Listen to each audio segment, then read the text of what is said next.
I think that somebody who goes off in a monastery and starts praying for the salvation of mankind and doesn't do a damn thing but sits there and prays, I think that according to my conception of God, that when that guy comes up for judgment, that the judge is going to sit there and say, "Why, you cruddy bastard." You've got to get away from all of this reconciliation jazz and all this friendship and all that kind of business in this world. Reconciliation in this world means only one thing. When one side gets enough power so the other side gets reconciled to it, then you got reconciliation.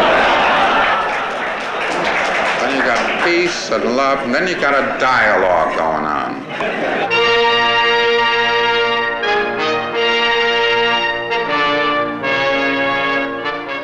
Saul David Alinsky has been described as the man you invite into your city to bust up the joint. He is an apostle of power. He hires himself out to the poor and the oppressed. Operating out of a suitcase, he has been working his beat for 30 years. There are things you want. It comes down very simply. Do you want them?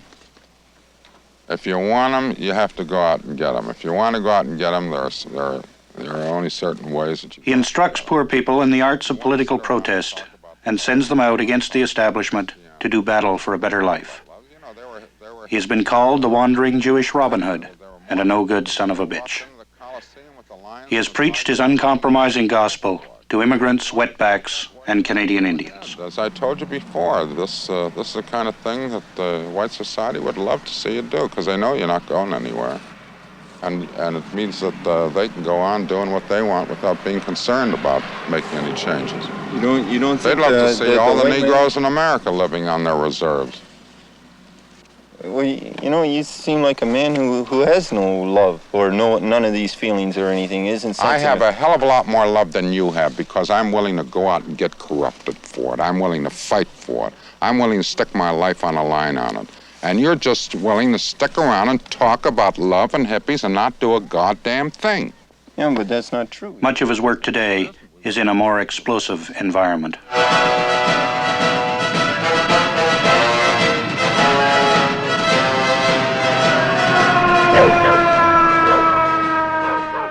This is what the great Negro writer James Baldwin has called the howling North American wilderness. This is America in the 1960s. The marches, the sit-ins, and then rioting, destruction, and death. The Negroes of America have decided that 100 years after Abe Lincoln, they are still the slave of the white man.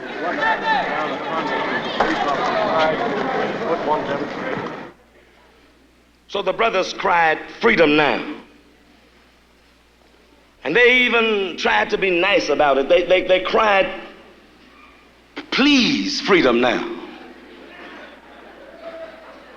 But earlier in the 1960s, there emerged a new order on the stage. The order of black power. And that was the cry to effect change, those ills. As a man who has been preaching power for years, Saul Alinsky, a white Jew, finds himself in the middle of the Black Revolution. Change must come. So now, the call has been black power. This call erupted and shook every house, including the White House, from Watts to New York City, from New York to Mississippi, because one thing that it meant that black folk were getting together for business. Now, I am for integration, but I am for integration when two equals meet and decide that it's necessary. In the aftermath of race riots, American cities turned to Alinsky. This delegation from Dayton, Ohio, a city rocked by 3 nights of violence, is trying to decide whether they want Alinsky's particular brand of medicine. Blessed are the poor. I don't know what the hell's blessed about it. I came out of a poor neighborhood. It's a most stinking mess. You just want to get away from it, if you can. And there's nothing about being poor, nothing about, and I'm sure I told you this before, about being discriminated against, being segregated and so forth. There's nothing in those things that endow you with any special qualities of nobility, justice, charity, or wisdom. To assume that an organizer goes into a community like a blank blotter and that it's the whole program that comes out just out of the people themselves is another romantic myth. If an organizer doesn't have any idea what to do about it, he hasn't got any damn business being in there. If I've got good organizers, I've got to pay them well. And furthermore, I want to pay them well because they have enough domestic tensions without the financial situation coming into it. Alinsky's small band of 12 organizers are scattered across America, carrying the gospel into the various communities that call for help. First, the oppressed minority must be organized into a cohesive power bloc. Then it must isolate a specific enemy. And putting the mayor on the spot. You'll have trouble flushing out this top leadership.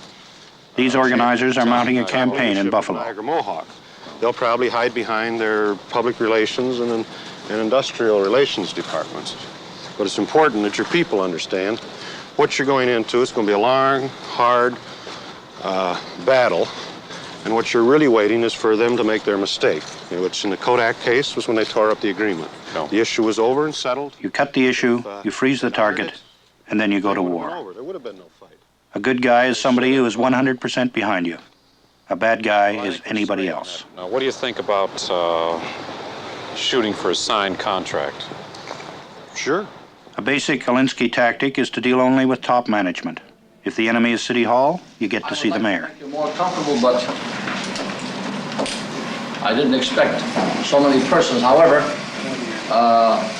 some of you can sit here at the table, and if we speak loud enough, why, all can hear what's going on.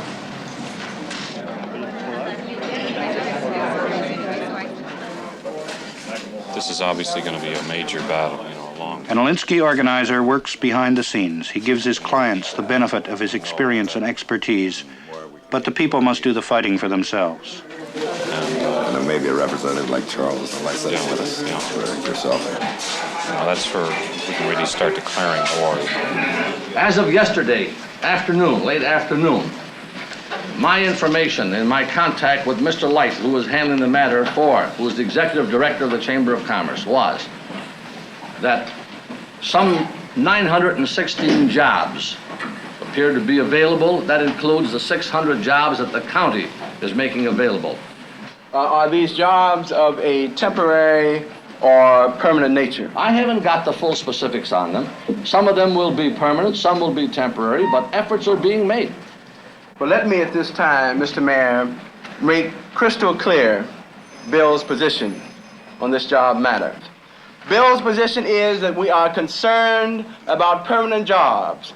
3,500 permanent jobs with a take-home pay of $75 with a policy of hire now and train later. Mr. Chuck Light of the Chamber of Commerce, who has been handling this phase of it, is here, as is Mr. Bob Bennett.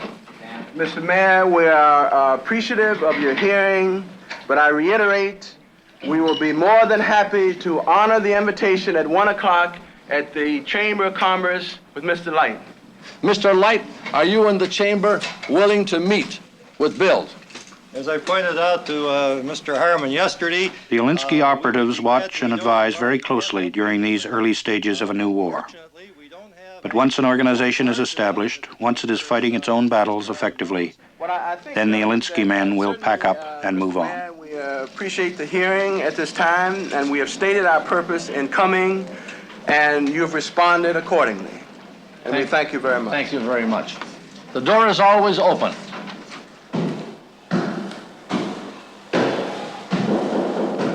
In Chicago, Alinsky's first Negro organization has been running its own show for 4 years. Their war against the slum is far from over.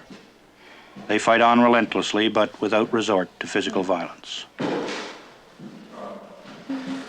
Mr. Johnson, how are the rats annoyed you and your children, especially in the evening? In the night, you mean in the afternoon? I mean, when dark begin to come. Right. They this long. They this long. They long as that thing you got there.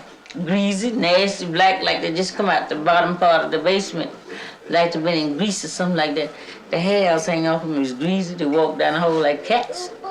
Have any of the rats? They big as a cat. They big as a cat. You can hear them walking down the hole. You get up and look and it's a big rat. Have any of the rats ever bothered any of you and your children? They got in the bed with my daughter. Got in the bed with them. Yeah. They big as a cat.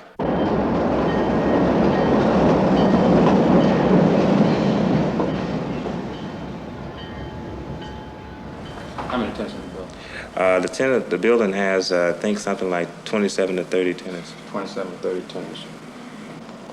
Tell you what, why don't we turn out all 30 of them? Now, the other thing is this.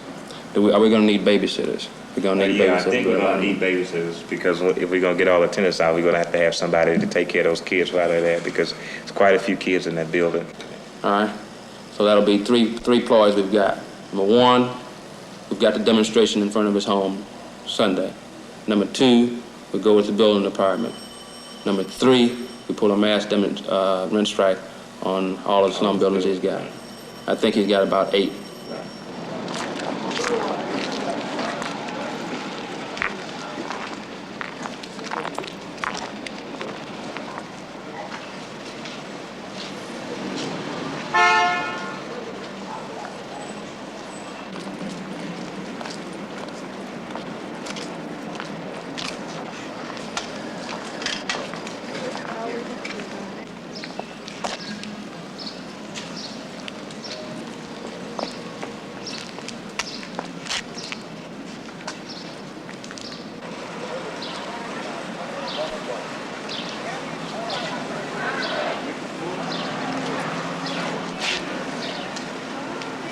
What's this ACT?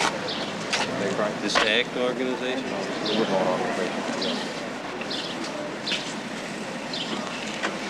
Are you in charge of this, sir?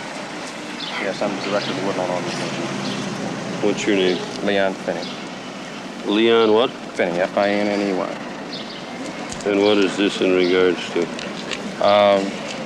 Pickett owns a building at 1501 to 17 East 64th Street. We've asked him, the tenants in the building, we've asked them to cooperate, make the necessary repairs. His name is Francis Pickett. Pickett? P-I-C-K-E-T. And he lives here? Yes. All right, sir, as long as they don't block anybody and don't cause any disturbance. You won't have to have it. Okay. I think, okay? Yeah. All right.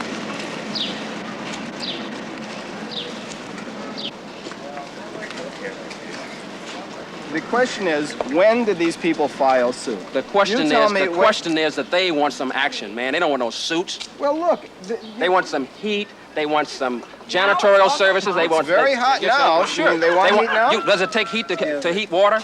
How do you get hot water? Is there no hot? Do you live in this building? How do you get hot water? Who lives in the building? How do you get hot water? Turn the gas off. Yeah, all right. Here's a tenant that's in the building. Yes. Now, why don't you address your questions to her? Okay.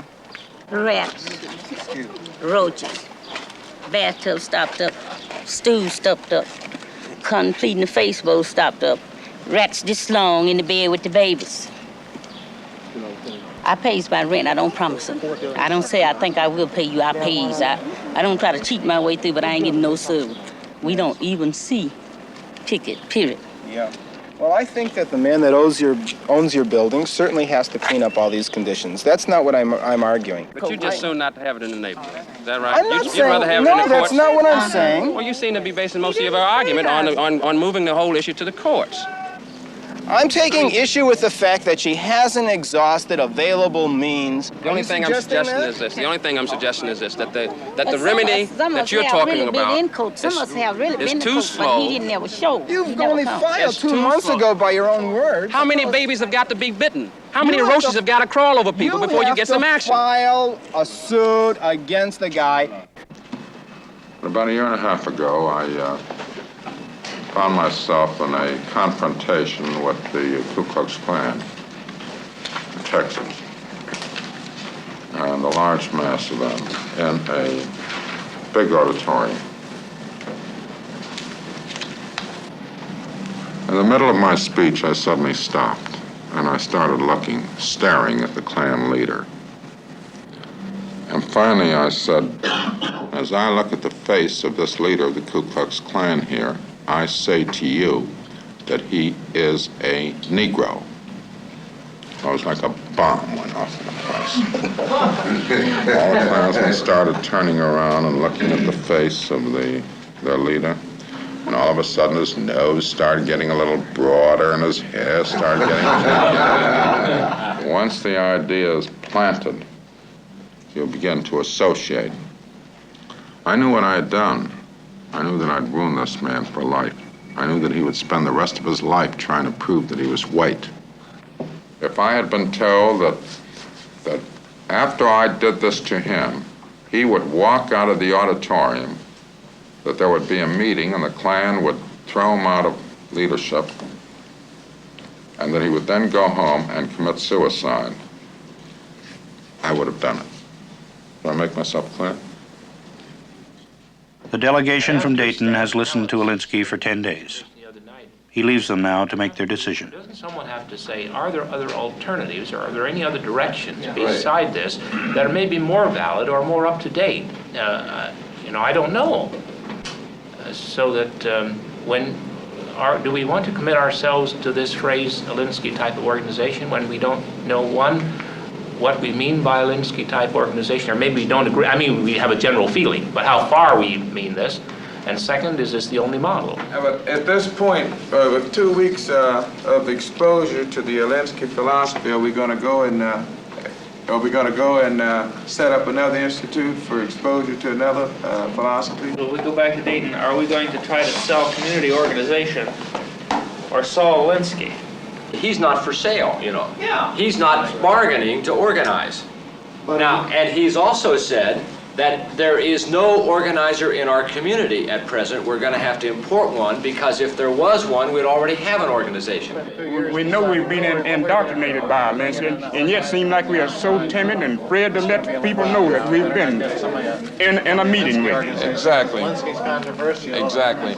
And it's asinine to pretend otherwise. Yes, and we must admit that he's helped us. You're darn right he has. Right. Very good. Like 3 cheers for Alinsky. Yeah. That conception I have of the world is sort of as mankind sort of going up a mountain. Alinsky talks with members of the Company of Young Canadians. And on that summit, by the time he gets up there, he's got to go over all kinds of obstacles on war and prejudice and famine, unemployment, all the things we regard as evil. See, one of the, I don't want to get into a long philosophical discussion, but you're giving a 19th century notion of progress, and progress is a mighty hard, long road to hoe. And, in terms of your example about the mountain, that there's this summit that man's got to get to, he's got to go through all these struggles to get there. There's a group of people now who talk about abolishing the mountain. The important thing is that social change means changing the world. Mm-hmm. That's what social change is. That it's not a unilinear line that always reaches for the summit of the mountain. You gotta believe he's gonna get up there, because if I don't, what the hell am I crapping I believe he's going to destroy the mountain, and that whole struggle won't even be meaningful. I don't seek to keep sending people up the mountain, and blowing the mountain is not copping out. It's not copping out? No. Where the hell are you blowing it? You're organizing the poor for what? To participate in these decadent, decayed, degenerate, bourgeois values. Well, when I talk to the poor, when they ask me to work with them, you know what they want? They want a bigger, fatter piece of these decadent, degenerate, bourgeois values. All right, this may be wrong, but this is Of course they want that. That's what the media's taught them to want. That's what the whole socialization process is about. Of course. All right, you want to go organize them on other values that you have decided are better values for them? I think there's someone here who works with a group of people who are operating on different values. You mean the hippies? The hippies are the first ones who try and live in a new value system. They're the first ones who actively deal with the problem of utopia. They don't have to write about it. They don't have to think about it. They try and live it. They try and live their lives as they want them to be in a new society. Look, you've had hippies from the time the world began. At one point, the desert was so goddamn crowded with hippies during the early days of Christianity that people started climbing, went back to the cities and started climbing up to mountain cabins to get away and to live their kind of life. You think this kind of withdrawal and this kind of, all right, I will go live my life, I'll live it in Haight-Ashbury, or I'll become a Trappist monk and I'll live it over here?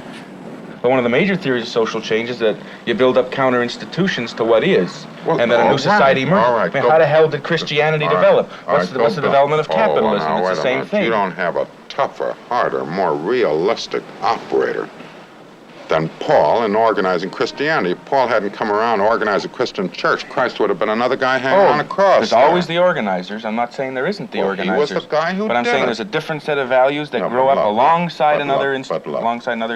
When you start organizing, and you start organizing like a guy like Paul, and you can see his reports coming in from his organizers. They call them missionaries. I got a bunch signed up here. They're all ready to buy it, but they don't want to be circumcised. They say it hurts. Skip the circumcision. I got another group over here. They're all ready to come in, but they don't want to give up lobster and seafood and so forth, which is against the Mosaic Law. The hell with that. Drop that out. Sign them, and you can see this guy organizing and dealing all over the place. As long as you are not organized, you will never have power, which is, I repeat, the ability to act. Don't look at power in an invidious context with all of the emotional sordidness of conspiracy and negativism and corruption and so forth that most people associate with it. It's simply the ability to act. It's my heart pumping, the power in my heart to keep me alive. It's actually the life force itself. As long as you don't organize to have that power, you can have 1% of the people of this world, let's say the bastards, organized, and all the rest of the world hippie, and that 1% is going to run the whole damn world. The Negro has come into our... Alinsky has many critics in high places. Dr. Philip Hauser is a leading sociologist at the University of Chicago. The Alinsky technique, in effect, assumes that if the Negro organizes through an exercise of power, he can achieve his birthright in the United States. I only wish that this were true. In effect, what he says is there are good guys and bad guys. The bad guys have subordinated and oppressed the good guys, equated to the poor and the underprivileged, and that the only hope that the poor and the underprivileged have of rising in the economic and social scale and throwing off the shackles of oppression and subordination and the like is through revolt, that is through the use of power. Now, in my judgment, the Alinsky approach is a relatively simplistic and naive one for a good many situations. That is, he uses essentially the approach of labor organization as it was operative at the beginning of this century. You organize a community by giving them some common enemies, having them hate the enemies, and around the emotion of conflict, produce an organization that then through an exercise of power in conflict would accomplish its objectives. First of all, it is obviously absurd to assume that a 10 and is now 11% of our population can achieve its objectives against the will of an 89 or 90% of the population through use of power or force. This, on the face of it, is an absurd proposition. Black power, if it wishes to resort to force, can certainly harass society. They can set up forms of guerrilla warfare of the type that are now manifest in various parts. But the reaction that might produce in the way of the organization of the 90% majority could lead to simply oppression, suppression, if you please, even concentration camps and the like. This is not going to achieve any objectives. It's an absurd proposition. Got no point in getting into any name-calling here, but Hauser basically suffers from utter political illiteracy. He's never been involved in the arena of conflict and of people. I don't know if any revolutions had more than 2% organized minority. So much for Alinsky in theory. Here is Alinsky in practice. One more in chapter and verse. It begins on a July night in 1964 in upstate New York. The comfortable city of Rochester, with its excellent record of civic good deeds, prepares to sleep the sleep of the just. Suddenly, windows begin to break, voices begin to roar, guns begin to fire. Rochester, of all places, is having a race riot. When it is over, 3 are dead, hundreds wounded. There's $1.5 million damage.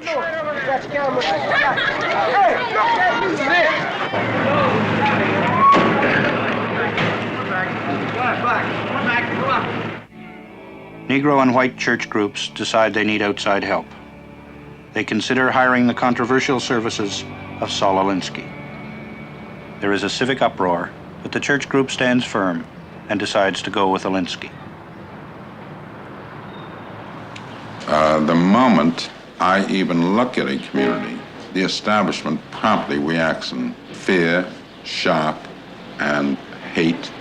Since the have-not community sees this reaction, immediately they assume they haven't seen anybody so shake up the establishment. This is what the establishment fears above everything else. It must, ipso facto, be good and be what they want. The fact that they buy a good deal of the mythology, that this guy is sort of a demigod or a Superman, and always wins his fights, etc., is extremely important too, because remember, here's a people that are starting believing that there isn't anything they can do about anything. They're almost beaten. And what does Alinsky think of Rochester, New York? Affluence, opulence, sheer material security, and sheer smugness and arrogance.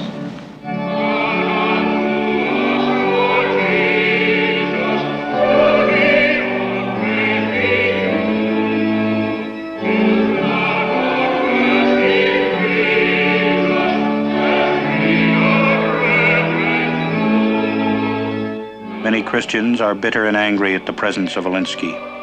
There's a sharp drop in church attendance.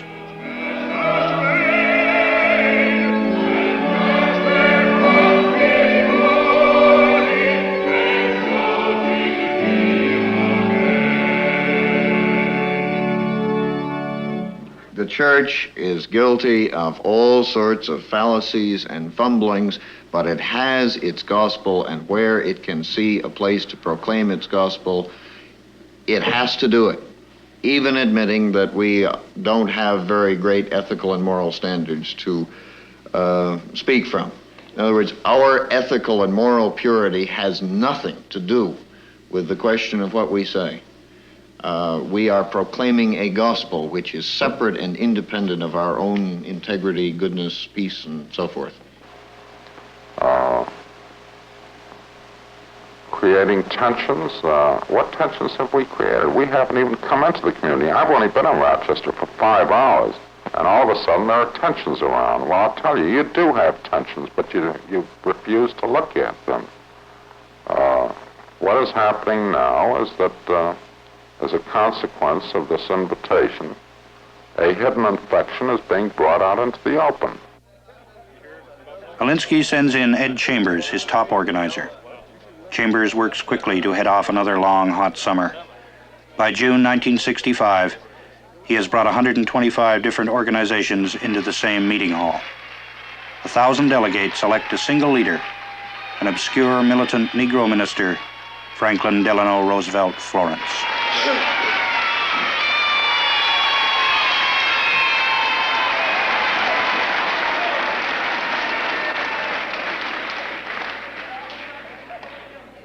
Now, everybody understands what white power is because they own the banks. They have all the commercial power in the community. But they only have it at the expense of that black brother that's deaf, dumb, and blind.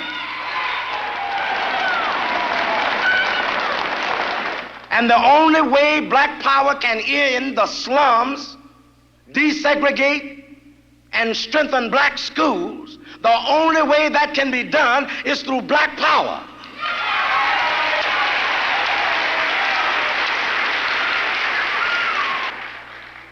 and you spell black power in Rochester with capital letters, F-I-G-H-T. F-I-G-H-T. Freedom, independence, God, honor, today. The Fight organization is born. We are no longer begging.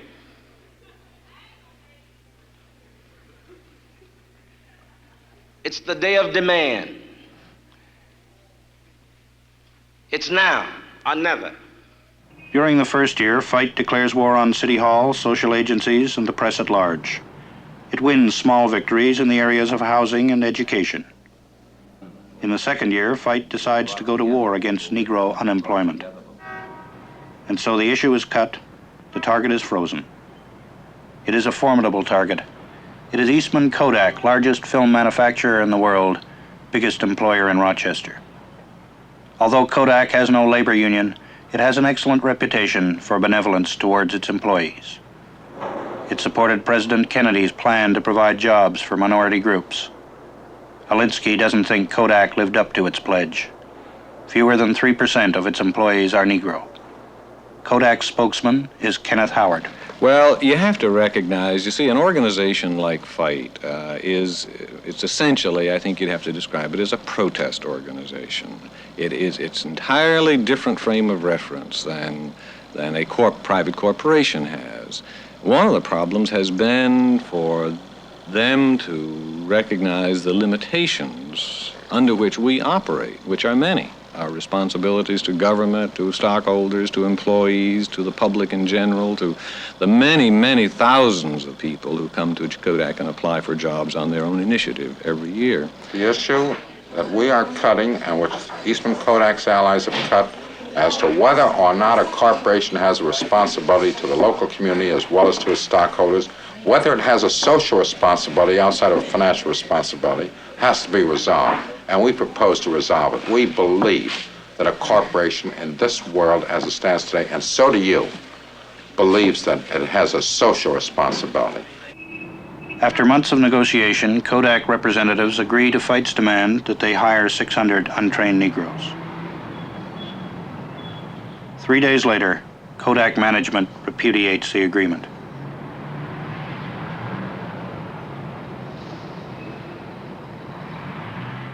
Mr. Alinsky, how about the present problem with Eastman Kodak? What kind of stance are you taking here? We're taking a very similar stance. We're taking the same stance that every civilized nation took with Hitler. When an agreement is signed, we expect it to be honored. We went through this period of the Nazis signing of a non-aggression pact on Monday and then invading on Tuesday. And when Eastman Kodak arrogates unto itself a unilateral authority of whether or not they will honor a contract or not, we're just not going to stand for that. Now, at this point, the issue is cut nationally, and as I understand, is also getting international attention, whereby the churches and many of the leading citizens in this country are, for the first time, using their stock holdings in Eastman, the forthcoming stockholders meeting in Flemington, New Jersey on Tuesday. Fight decides to make a national issue of the Kodak case. They buy 10 shares of Kodak stock and invite the nation's press, radio, and television to sit in on the annual stockholders meeting. Here are the events of that April day, 1967, as reported by TV station WHEC. This is Warren DeRemus reporting from Flemington, New Jersey. This was the scene of the public confrontation between the Negro organization Fight, which purports to speak for Rochester's black community, and the world's premier film manufacturer, Eastman Kodak Company. These are the grounds of Hunterton Central High School, about a mile from downtown Flemington, a little community of 3,000 here in southwest New Jersey, which hasn't been invaded by so many newsmen and others since the Lindbergh trial in the early 30s. This was the scene on the main street of Flemington. Teeming with members of the Fight organization and its supporters, the street also, as you see, was filled with New Jersey State Police. The picketers were moving directly in front of the corporate headquarters of Eastman Kodak Company. That headquarters is located in a real estate office here on the main street. The school auditorium was packed to capacity by Kodak shareholders as the annual meeting began. The showdown over that disputed agreement between Fite and Kodak on a job referral plan was only seconds away as Board Chairman William Vaughn, who presided over the meeting, had just begun to speak when Minister Florence interrupted him, calling for a point of order. As shouts of "Get him out of here" came from the audience of stockholders, Florence demanded, "Will you honor the agreement?" Getting no response from Vaughn, he yelled, "We will give you until 2 p.m. We will be waiting outside for your decision." Amid more shouts of "Get him out of here" and boos mixed with some applause, Florence and friends stormed out of the meeting hall. Chairman Vaughn then said, "I think we can now proceed," and heavy applause answered him. The meeting went on for another hour, and afterwards Chairman Vaughn, still totally composed, agreed to talk with newsmen. Mr. Vaughn, while you were on the stage, Minister Florence and Saul Alinsky were outside saying they were going to declare war on Eastman Kodak Company, and now the ante was upped from 600 to 2,000 jobs. What's your response to that? Well, it's not the first time we've heard the term war used. From that source, Minister Florence used it first back in October of 1966. Mr. Alinsky was here, was he? I heard that he probably would be here today, but I wasn't sure. Eastman Kodak will probably, in that blind stupidity that's been so characteristic of their position from the very beginning. And so the showdown at Flemington has become history. Fite delivered its ultimatum, but Kodak stood its ground. Fite demanded that Kodak honor an agreement, and Kodak called for cooperation. Fite declared war, and Kodak promised an honest job. Nothing was settled here.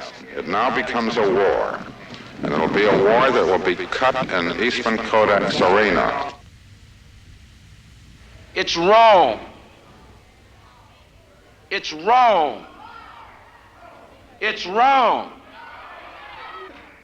But that's white power. And that's oppressive power. The kind of power that do not believe to respect a man because he is a man, and try to punish him because of the pigmentation of his skin, which he had nothing to do with. Alinsky decides on a new tactic. A substantial portion of Kodak stock is in the hands of labor unions, charitable foundations, church groups. Alinsky will tour the country trying to convince these organizations to turn over their proxy vote to Fite. Armed with these proxies, Fite will have the necessary leverage to affect Kodak policy. He carries his fight to university campuses. He promotes his campaign against Kodak in a speech to the graduating class of the Episcopal Theological School in Cambridge, Massachusetts. Ladies and gentlemen, Dr. Saul David Alinsky.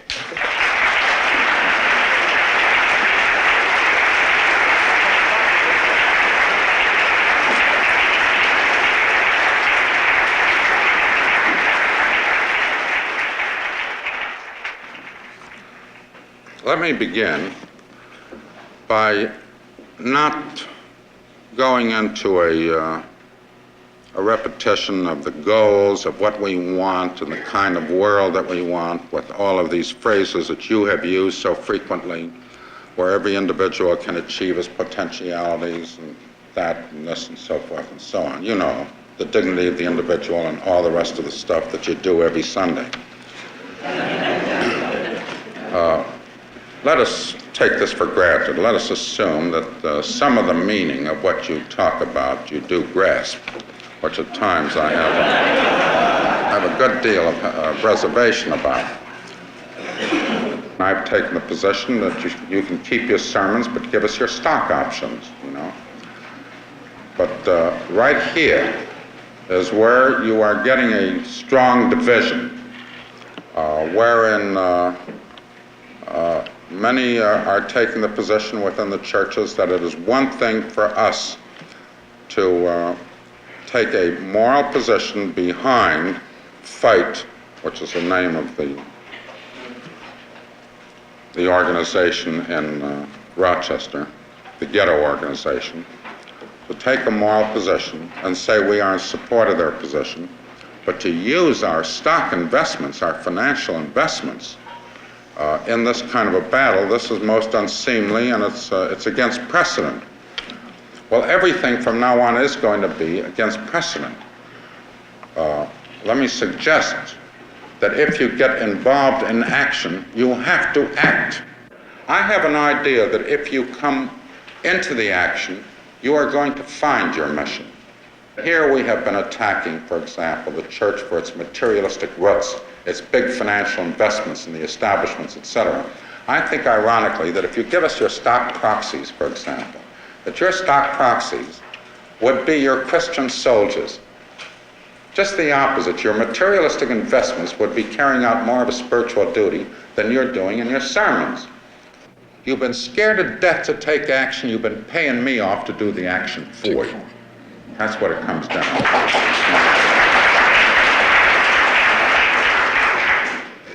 When I was talking to those Protestants yesterday, those Episcopalians, and I said, you know what you're doing? You're paying me off to do your job. You remember that? They applauded, but I'm not sure why. embarrassed as hell. I don't know why they applauded. I think it was their own guilt. If there ever was a guilt applause, it was that. Father Joseph Fichter, a Jesuit sociologist. The issues are very simple.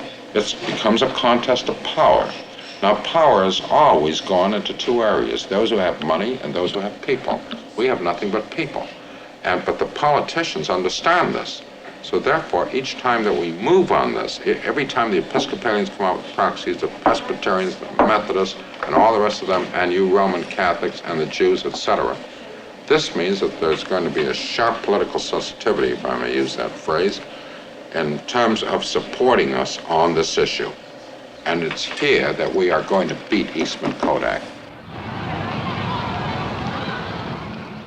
Alinsky has high hopes. For 30 years, he has been financed principally by the Christian Church. He has many friends in the clergy, men like Presbyterian minister John Fry of Chicago. I'm going to try to open up an organization which will be for all of the liberals of America, where they can deposit and send all their proxies and all their stock holdings. You know what I mean? Yeah, I got it. So we can have them all on file in a regular office staff and a regular board that decides on issues, and then can just pull out immediately how many proxies it has and go to war in that particular area. As a matter of fact, I'm going to write an article for Harper's on this thing in the next couple of months. Now, I hope that once this starts, that the churches will follow through with their own interdenominational business. See, the hang-up I run into with the churches, for one thing, is a lot of the churches don't want to come out and tell me how much dough they've got, how much stock investments they got. It makes them look like, you know, big fat cats, and they don't want... Which they are. Well, yeah, but it's bad for their public image. But between themselves, they're willing to talk about it. Besides being out of their experience, I think the church community is really hung up in the 20th century on the role of conflict in Christianity. I think the present-day church, or leaders of the church, feel that conflict has no part in religion. And I think the issue that Fight has projected, it's either going to make the church play its role properly or be exposed to the world for what it is today. But it is no good. There is only fragmentary support from the unions, the foundations, the churches. They are unwilling to surrender carte blanche control of their voting stock. Alinsky and Florence make a last pitch to the National Council of Churches, largest interdenominational group in the U.S. It doesn't work. They question the efficacy of the tactic of the stock option as to whether it would work, whether there was enough stock outside of the hands of Eastman Kodak and so forth in the general public. And our position all the way through was, look, we know there's no such thing as a perfect tactic. And we also explained some of what's behind this tactic. Yeah. The fact is, they didn't want to do anything. And apparently, they didn't want us to do anything. If I had closed my eyes, if I really closed my eyes, I would have thought for a moment I was talking to Allers of Kodak, or Vaughn of Kodak. It's the same mentality. It's what I would call a case of constipated Christianity. It means no action. That's what Minister Florence said. Nothing's passing through, you know. It's just all clogged up and sermons and in resolutions and in moral pronouncements. See what love the Father has given us, that we should be called the children of God, and so we are. Let us then pray for this child and join then together in the prayer of our Lord Jesus Christ. The blessing of God the Father, God the Son, and God the Holy Spirit rest upon and be with you always. Amen.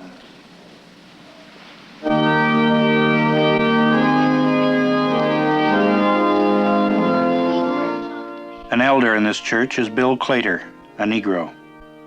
We've been sitting down at tables discussing these problems for many, many years. Rochesters were quite proud of the fact that it's been sitting down at tables and discussing it for many, many years, and yet can turn right around and look back in the 7th and 3rd Ward and see the same problems still exist. But in our church here, which has people who are like you as members, there are people who say, well, look at Bill Claytor. He made it without the help of Saul Alinsky and all this. Aren't you living proof that community organization is not needed, that the individual motivation is more important? I think I would say that I'm the exception to the rule in one way. In another way, I think people never understand that there are classes within the Negro society, just like there are classes within the white society. The church has an ideal to stand for, even if it is unrealistic, the integrated society. And it seems to me that when they begin to stand, well, let's make the ghetto all black and as good as it can be, that, it seems to me, is where the church has to part company and say no. Dave, you just said a minute ago something about parting company with Mr. Alinsky. Now, are you parting company because of an assumption, or has Mr. Alinsky come out definitely with a certain form of statement which a church cannot adhere to? I think in the Rochester community, and having gone through what we have gone through, we are finished with Alinsky. Alinsky has pushed as far as Alinsky could go. Alinsky doesn't think so. He reopens direct negotiation with Kodak. It is the violent summer of 1967. Detroit will become a city under siege and 43 persons will die. 26 will die in Newark, and in 63 other American cities there will be riots. Minister Florence has warned Rochester to prepare for violence. He and the Fight organization wait impatiently for Alinsky's report on his last-ditch negotiations with Kodak. He got back to me on Tuesday and told me that Eastman Kodak flatly turned it down. They'd have no part of me. They wouldn't meet with me, et cetera, meaning also Fight as well. So I said, all right, I'll tell you what you do. You tell them that that's the last time I'm going to issue an invitation. You tell them that I'm meeting with my staff and with the Fight leaders on Friday at noon. That's last Friday. And that at that point, once I give the word to go, we're off. There will be no turning back because the situation will also go out of my hands as various senators start moving in on it for their own political purposes, et cetera. It becomes more than just a battle between Eastman Kodak and ourselves and churches, et cetera. You tell them that the next time I will meet, they will come. They'll come into Governor Rockefeller's office, and they'll sign.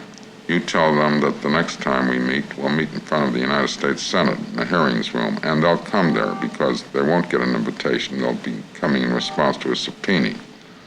June 23rd, 1967. Alinsky arrives once again at Rochester's Monroe County Airport. It has been 3 long years, and this is the day of decision. Downtown at Kodak headquarters, negotiating teams go out to meet the press. There have been many concessions, much watering down of demands, but Kodak has finally recognized Fight. There's a tacit agreement on jobs, and the two belligerent powers meet not head-on with bullets and blood in the streets, but at a press conference.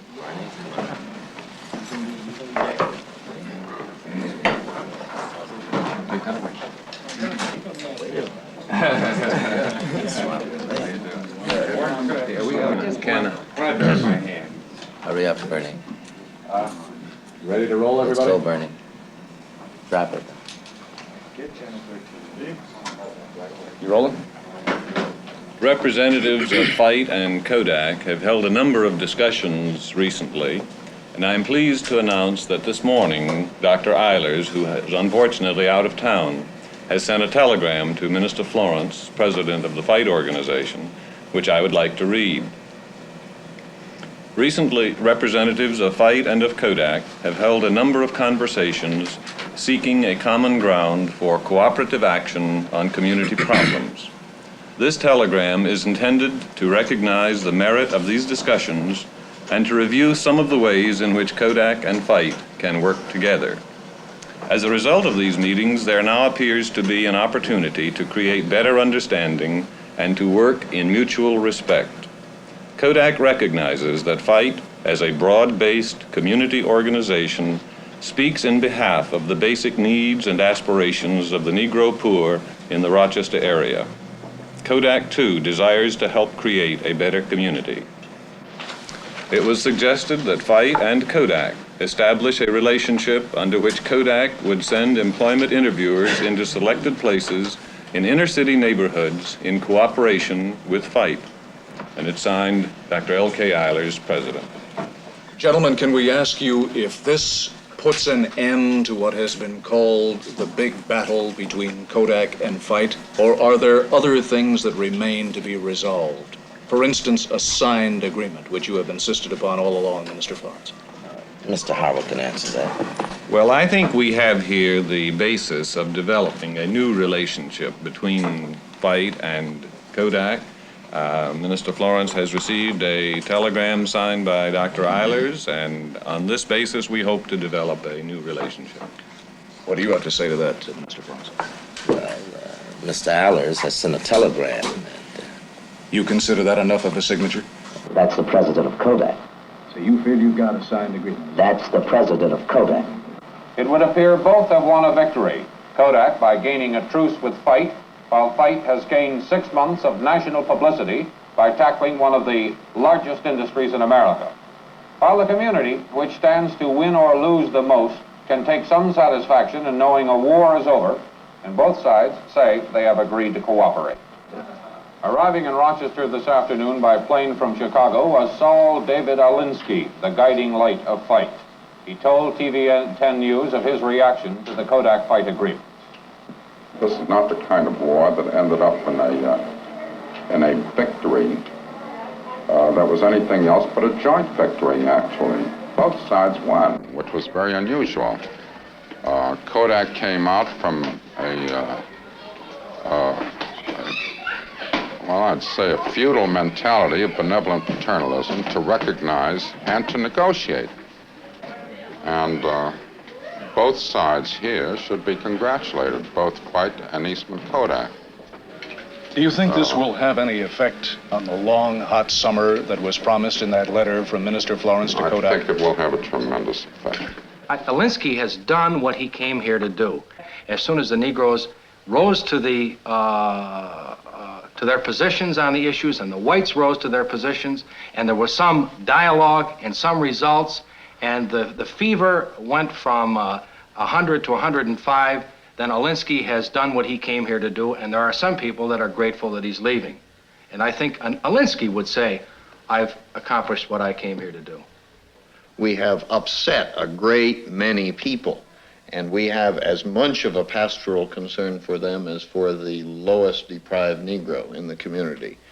And if the church sits back and says, now we've shaken everything up, wasn't that fun? We will have really not fulfilled the mission of our Lord.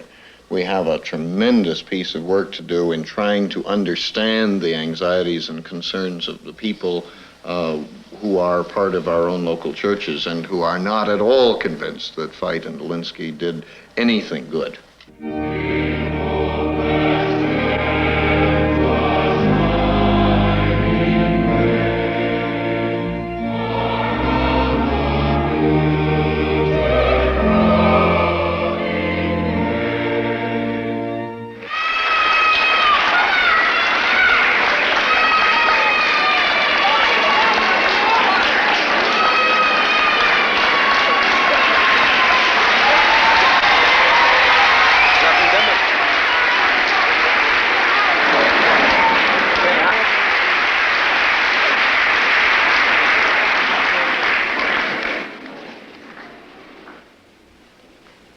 We have a deal for jobs.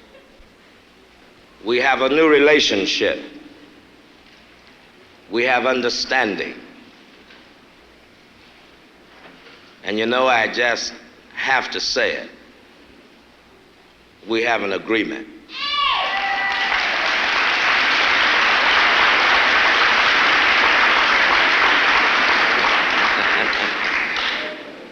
You know, before this can really be a deal, before it can really be what it ought to be, this convention must ratify that agreement. Just here, I would entertain a motion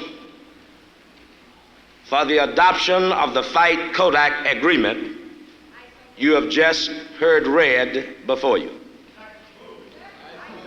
It's been properly moved, and do I hear a second?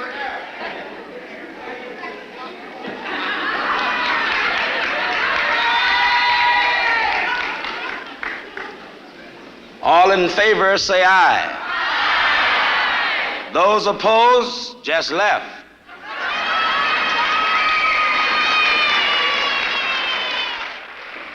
If I were Minister Florence, he's done such a tremendous job, he should be now the Saul Alinsky of the black man in America. This man has done the job.